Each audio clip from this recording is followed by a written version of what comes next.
Reka ngusuhuze kandi mwifurize kugubwa neza muri rusange aho uherereye hose. Imana iguha umugisha mu byo urimo urakora. Uyu munsi rero tukaba tuzanye ikiganiro cyiza cyane ndetse kandi ntujye kure y'inyakiramajwi yawe, ukomeze ukande subscribers aho gato cyane unakora comment. Mu gihe kandi ikiganiro cyacu cyakunyuze ugomba no kugisharinga rwose nta kibazo.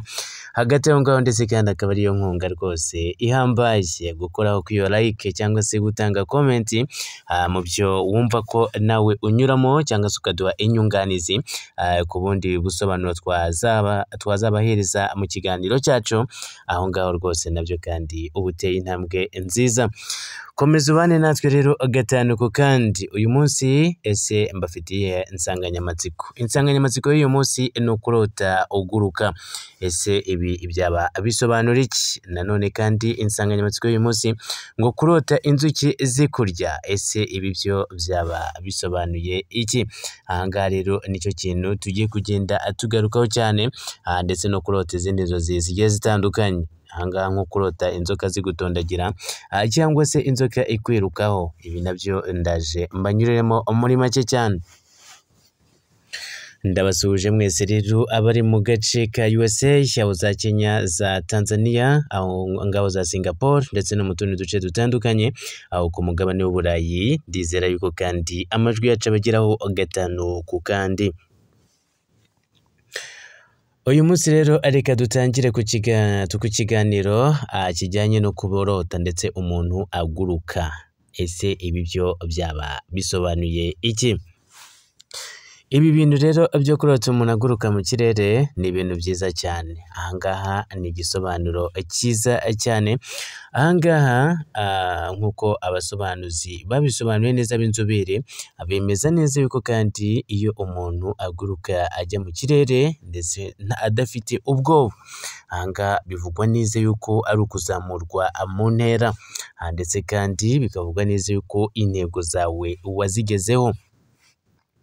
Ikindi bisobanurwa neza yuko kandi kuguruka mu kirere ndetse ari igisobanuro cyiza cyane, ari ukuba ndetse wakiriye umugisha ndetse no kuzamurwa mu rwego runaka. Ikindi gisobanuro kandi bikanasobanura neza yuko kandi intego zimwe na zimwe wari ufite ari mu bijyanye no gucuruza cyangwa se kwiteza imbere mu byo wumvaga urota uzageraho mu nzozi zawe, ibyo byose rero bikasobanura neza yuko wabigezeho. Aha rero bikaba ari iby'umugisha. Cyerekana none kandi iyo uguruka wagera mu kirere ukagira ubwoba, ahangaha bisobanura neza yuko hari kimwe muri byo ndetse mu byo wari ugamije kugeraho uba utarageraho, ariko nanone bikarangira ukigezeho.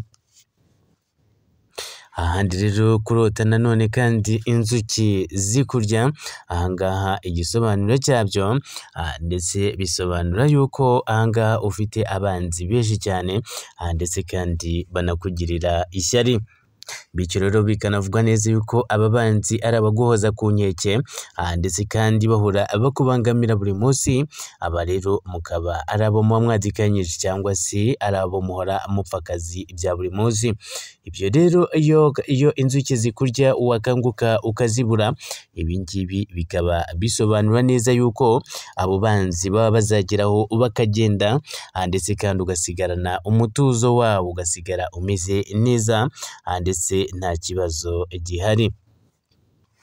Hagati aha ngaha ariko rero bikanemezwa neza yuko inzuki kandi kuba urota zikurya nanone wakanguka ukazibura, amakuru yemeza neza yuko kandi haba hari abantu bagiye kuza ndetse ngo bakaba bakwataka ndetse by'umwihariko ariko bagutesha umutwe bya buri munsi uba udakuraho, ariko bikazarangira n'ubundi basanze ibyo bateguye nta kigenda, bikarangira ahubwo mubaye inshuti.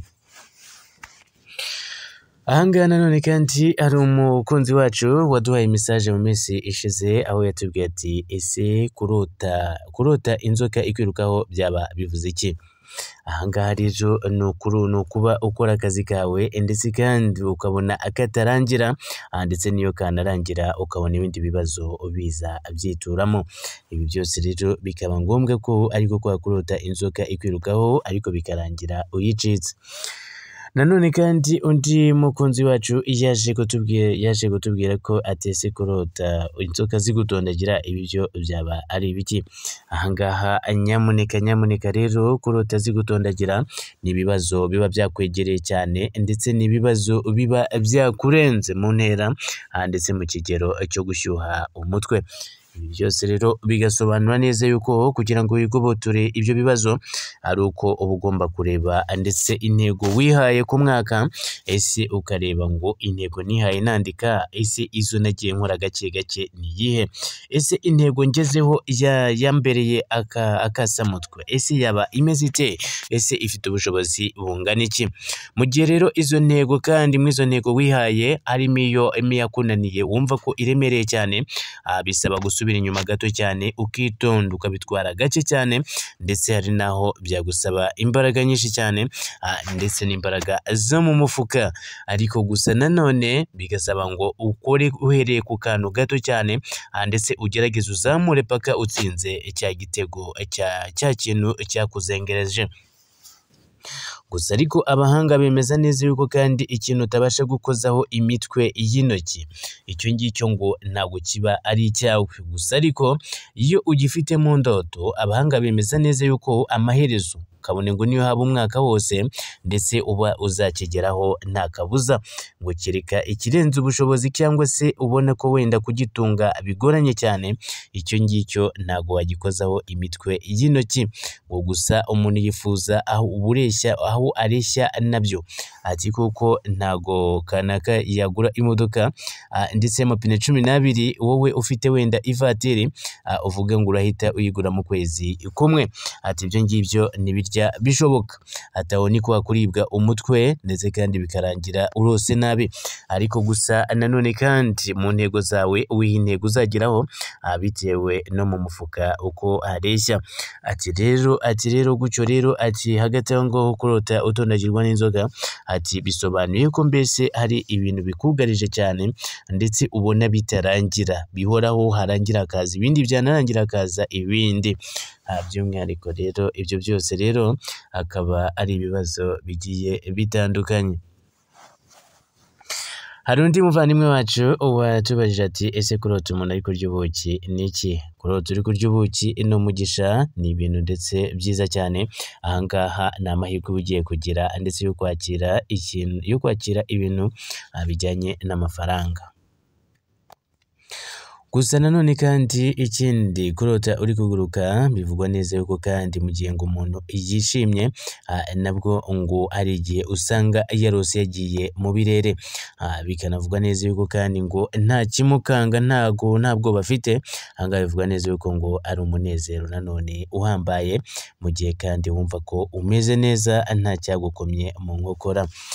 Komeza ubane natwe gatanu ku kandi, tugiye kujya tubagezaho amavideo meza cyane ndetse kandi n'ibiganiro byiza biryoshye. Mu gihe wanyuzwe n'ikiganiro cyacu, ujye ukanda kuri subscribe, ukore comment na share, izi zose ziba zikenewe wa muntu we, maze ubundi twibanire ubudatuza.